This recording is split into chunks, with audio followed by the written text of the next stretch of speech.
अस्सलाम वालेकुम नाजरीन, कैसे हैं? उम्मीद करता हूँ आप सब लोग बिल्कुल ठीक ठाक होंगे, अपनी ज़िंदगी में खुशियाँ बांट रहे होंगे और खुशियों के साथ ज़िंदगी गुजार रहे होंगे। तो आज एक न्यू व्लॉग के साथ फिर से हाज़िर हूँ आपकी खिदमत में। तो इस व्लॉग में मैं आपको बताने वाला हूँ, जैसे कि आपने टाइटल और थंबनेल से ही पता किया होगा कि रावलपिंडी इस्लामाबाद में किसी की बाइक या गाड़ी चोरी होती है तो मिलना बहुत ज़्यादा मुश्किल होता है। लेकिन मेरी बाइक चोरी भी थी रावलपिंडी बहरिया टाउन से, जो कि एक ही पोश इलाका है और सिक्योर समझा जाने वाला एक बहरिया टाउन एक टाउन कहलाता है, एक पोश और सिक्योर्ड एरिया समझा जाता है। मगर वहाँ से मेरी बाइक चोरी भी थी कोई 26 फरवरी 2024 को, और मुझे मिली वो बाइक वापसी इस्लामाबाद और रावलपिंडी की पुलिस के ज़रिए से। बाइक कैसे मिली मैं डिटेल से आपके साथ शेयर करूंगा। तो सबसे पहले मैं आपको चोरी होने वाली बाइक दिखाता हूं, उसके बाद मैं अपनी वो फिर आपके साथ डिटेल्स शेयर करने जा रहा हूं। सो मेरे साथ रहिएगा। यहाँ पे मैं अभी इस वक्त ये बाइक लेकर आया हूँ रावलपिंडी। इस्लामाबाद पुलिस ने इसको रिकवर किया हुआ था। अभी तो खैर मैं गिलित बल्तिस्तान डिस्ट्रिक्ट स्टोर लेकर आया हूँ। ये वाली बाइक आप देख सकते हैं, ये चोरी भी थी रावलपिंडी बहरिया टाउन से। YBR 125G बाइक मैंने ख़रीदी थी कोई 1 महीना यूज़ करने के बाद ये बाइक चोरी भी थी वहाँ से। चोरी होने के बाद चोरी किस तरह हुई उस हवाले से भी मैं एक वीडियो बना चुका हूँ पहले। और इसके अलावा जब मैंने ख़रीदी भी थी ये बाइक, उस टाइम भी इस बाइक की एक वीडियो मैं बना चुका था। तो सब्सक्राइबर्स को मालूम होगा ये बाइक जब चोरी भी थी तो मैंने FIR वगैरह दर्ज करवाई थी रावलपिंडी थाने में। तो वहाँ से उन लोगों की तरफ से तो कोई कार्रवाई नहीं हुई, मगर इस्लामाबाद पुलिस ने इस बाइक को रिकवर किया हुआ था, वो भी बाई चांस। व्यूअर्स, मैं यहाँ का आपको व्यू भी दिखाता चलता हूँ और अपनी ये स्टोरी भी सुनाता हुआ चलता हूँ। ये देख सकते हैं इस वक्त स्टोर में बहुत ज़्यादा ठंड स्टार्ट हुई भी है और आसमान के ऊपर बादल छाए हुए हैं, देख सकते हैं आप लोग।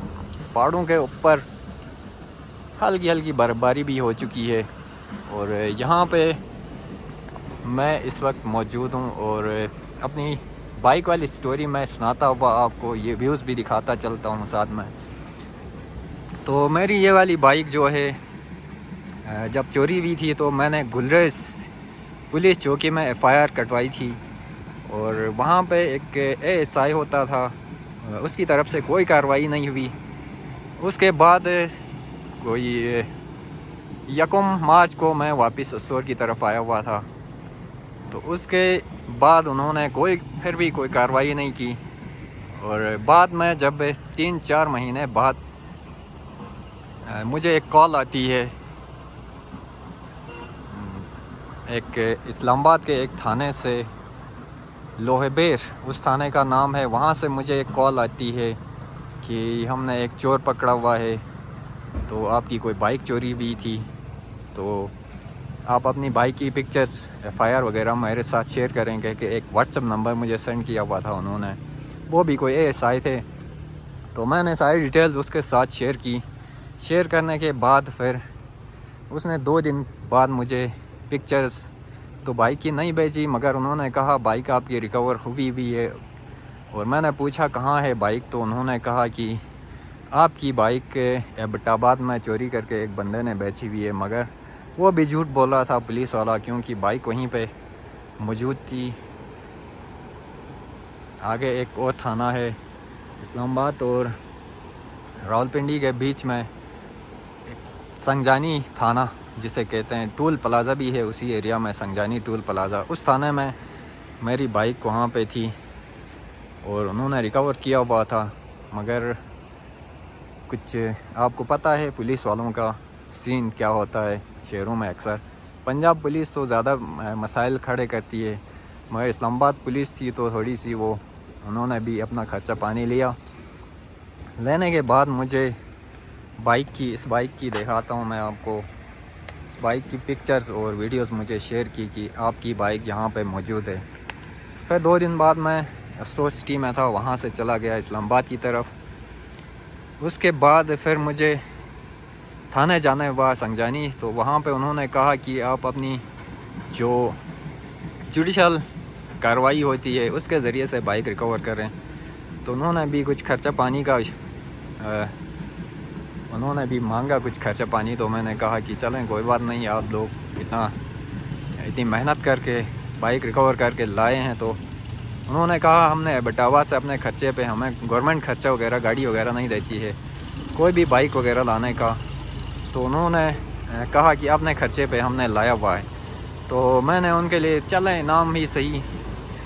फिर मैं चला गया इस्लामाबाद कचहरी, और वहाँ पे एक वकील के साथ डिस्कशन के बाद उन्होंने 1 या 2 दिन में बाइक का जो सुपुर्दारी होती है वो करवाने के बाद मुझे कहा कि आप ये लेटर लेके थाने जाएं और वहाँ से अपनी बाइक उठाएं।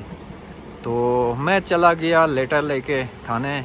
वहाँ पे भी इस्लामाबाद कचहरी में भी काफ़ी सीन्स हैं, आपको पता है पाकिस्तान है, तो वहाँ पे भी थोड़ी सी वो अपने वो चाय पानी वगैरह हमने वहाँ पे यूज़ किया। करने के बाद वो लेटर जो था वो उठाया उनसे, जज का लेटर था। जज ने कहा था कि बाइक इनकी है। मेरे पास स्मार्ट कार्ड भी था इसी बाइक का इस्लामाबाद का, तो मैंने स्मार्ट कार्ड भी दिखाया जज साहब को। तो उन्होंने कहा कि बाइक के हकदार ये हैं, इनको हवाले की जाए। फिर मैं इस्लामाबाद कचहरी से फिर संजानी थाने, तकरीबन इस बाइक को रिकवर करने में मेरे 50 से 60 हज़ार रुपये खर्चा हो गए। मसलन एक बंदा होता है, 125 बाइक होती है, वो कोई 2.5 लाख या 2,80,000 की 0 मीटर मिलती है। और अगर कोई बंदा लेता है CD70 तो उसकी कीमत नॉर्मली सेकंड हैंड में ले तो 50 से 60 हज़ार तो उसकी कीमत होती है। मैंने इस बाइक के ऊपर 50-60 हज़ार रुपये इसीलिए खर्चे किए क्योंकि ये बाइक ली थी मैंने तकरीबन कोई 3 लाख से ऊपर। तो मुझे इसलिए मजबूरन खर्चा करना पड़ा और ये बाइक मैं रिकवर करके ले आया। तो कहने का मकसद ये है, इस्लामाबाद या रावलपिंडी कोई भी पुलिस अगर सिंसियरली काम करे तो कुछ भी कर सकती है, मगर इनका काम तो आपको पता है, इस्लामाबाद या पंजाब पुलिस का, कहीं भी पुलिस का काम नॉर्मली सिंसियरली नहीं होता है। तो कहने का मकसद, किसी भी बंदे की अगर कोई मोबाइल किसी का चोरी होता है तो भी उसको भी खर्चा फिर करना पड़ता है, फिर दर दर की ठोकरें अलग खानी पड़ती हैं। तो ये बाइक थी रिकवर हुई। चोर भी जो है वो बंदा था कहीं और का, और टेक्सला में उसकी रिहाइश थी और वहाँ पे लेके वो यूज़ कर रहा था बाइक। तो मैंने कहा कि चोर को तो कम से कम सज़ा दीजिएगा, लेकिन पता ही नहीं चला कि चोर कहाँ था। लेकिन चोर की पिक्चर्स मेरे पास अभी भी पड़ी हुई हैं, लेकिन मैं शेयर इसलिए नहीं कर सकता क्योंकि किसी की इज़्ज़त मैं उछालना नहीं चाहता। इसी वजह से मैं उस बंदे की पिक्चर्स वगैरह शेयर नहीं कर रहा। बाकी नॉर्मली वहाँ पे मैंने देखा कि इस्लामाबाद कचहरी में तकरीबन एक बंदा पकड़ा गया था। वो खुद इकरार कर रहा था 30 बाइक्स मैंने चोरी की हैं और आगे बेची हैं। तो और जज से फिर वो माफ़िया भी मांग रहा था, मुझे ज़मानत दें, पाकिस्तान का कानून ही ऐसा है तो हम क्या कर सकते हैं। तो ये वाली बाइक इस तरह मुझे मिली कोई बाई चांस, क्योंकि मुझे नहीं लग रहा था कि बाइक रिकवर होगी, क्योंकि अमूमन शहरों में कोई भी चीज़ चोरी होती है तो रिकवर करना काफ़ी मुश्किल होता है, वो भी पाकिस्तान के किसी भी शहर में। तो अल्हम्दुलिल्लाह मेरी बाइक आसानी से रिकवर हुई, मगर कुछ खर्चे वगैरह हुए। तो नॉर्मली होते रहते हैं ऐसे खर्चे, कोई बात नहीं।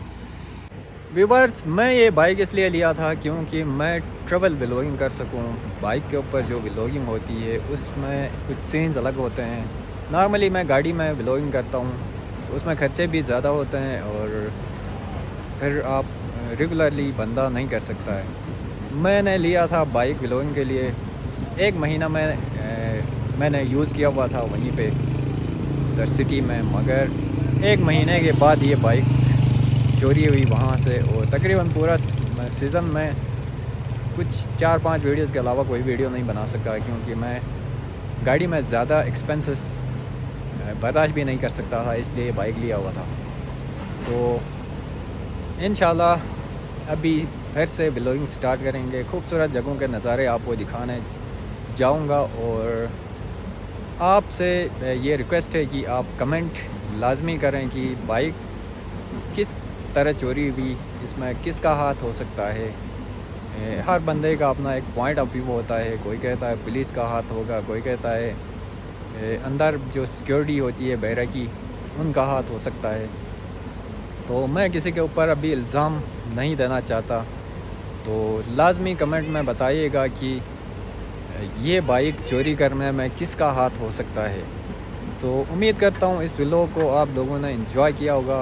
एंजॉय किया तो लाइक, कमेंट और शेयर ज़रूर कीजिएगा। चैनल को ज़रूर सब्सक्राइब कीजिएगा। अपना बहुत सारा ख्याल रखिएगा। अल्लाह हाफिज़।